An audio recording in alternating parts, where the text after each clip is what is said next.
নমস্কার বন্ধুরা, বাঙালি রান্নাঘরে তোমাদের অনেক অনেক স্বাগত। চলে এলাম আরেকটা নতুন রেসিপি নিয়ে।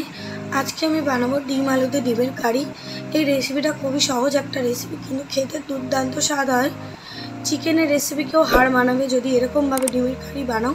তো চলো দেখে নাও কী কী লাগছে আমার ডিমের কারি বানাতে। এখানে দেখো পেঁয়াজ আর টমেটো কুচিয়ে রেখেছি, গোটা পেঁয়াজ ডুমো ডুমো করে কেটে রেখেছি। এখানে আদা রসুন গোটা আছে, আর কাঁচা লঙ্কা আর পাকা লঙ্কা গোটা আছে। এগুলো সব পেস্ট করে নেবো।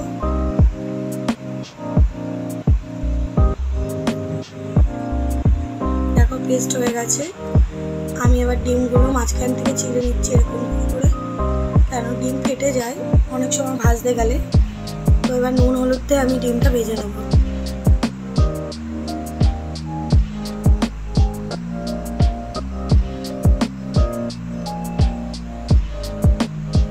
দেখো কড়াইয়ে আমি তেল দিয়ে দিয়েছিলাম, সরষের তেলের রেসিপিটা হবে, এই সরষের তেলই দিয়েছি। এবার ডিমগুলো ভালো করে কড়া করে ভেজে নেবো।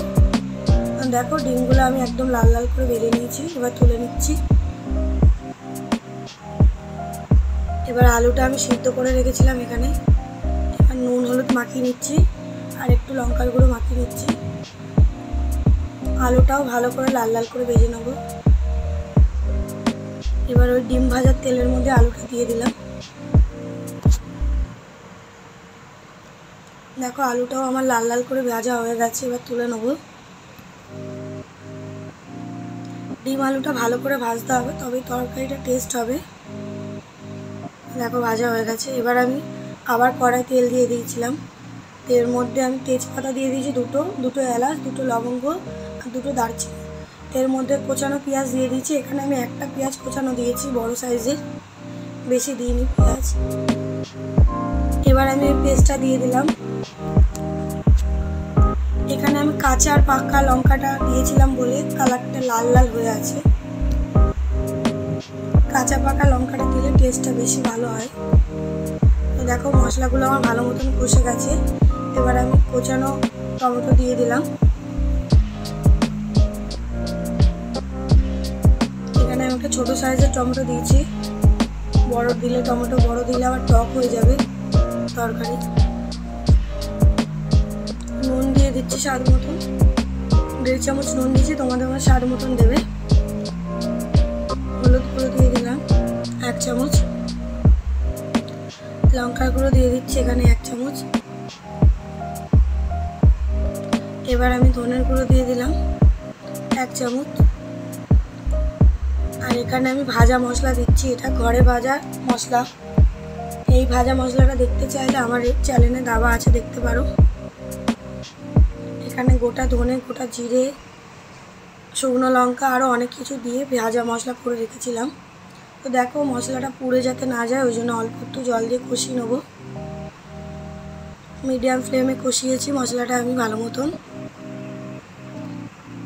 এবার আমি স্বাদ মতন চিনি দিয়ে দিচ্ছি এখানে অল্প একটু, আর গরম মশলা দিয়ে দিলাম।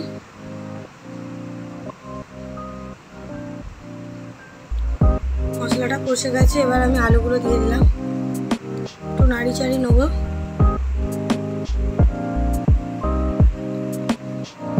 এবার আমি ডিমগুলো দিয়ে দেবো।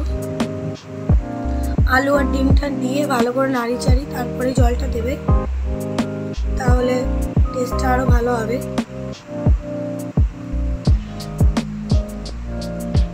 দেখো ভালো মতন আমার ডিম আর আলু কষানো হয়ে গেছে। এবার আমি উষ্ণ গরম জল করে রেখেছিলাম, ওটাই দিয়ে দিলাম আমি।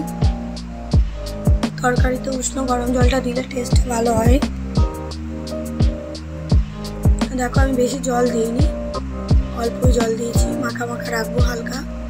তো এবার আমি 5 মিনিটের জন্য চাপা দিয়ে রেখে দিয়েছিলাম।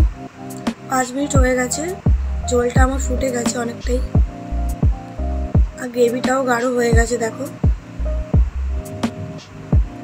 তোমরা যে যেমন গ্রেভি পছন্দ করো সেরকমই জল দেবে। দেখো আমার রেসিপি পুরো রেডি। আমি এবার গ্যাস অফ করে দেবো, নামিয়ে নেবো। দেখো আমার ডিম আলুর কারি পুরো রেডি, গরম ভাতের সাথে খাওয়ার জন্য। যদি তোমাদের রেসিপিটা ভালো লেগে থাকে আমার পাশে থেকে আমাকে সাপোর্ট করো, আর অবশ্যই কমেন্ট বক্সে জানিও রেসিপিটা তোমাদের কেমন লাগলো। আর এরকম নিত্য নতুন রেসিপি দেখার জন্য আমার চ্যানেলটাকে সাবস্ক্রাইব করে রেখো। চলো দেখা হচ্ছে অন্য আরেকটা রেসিপির সাথে।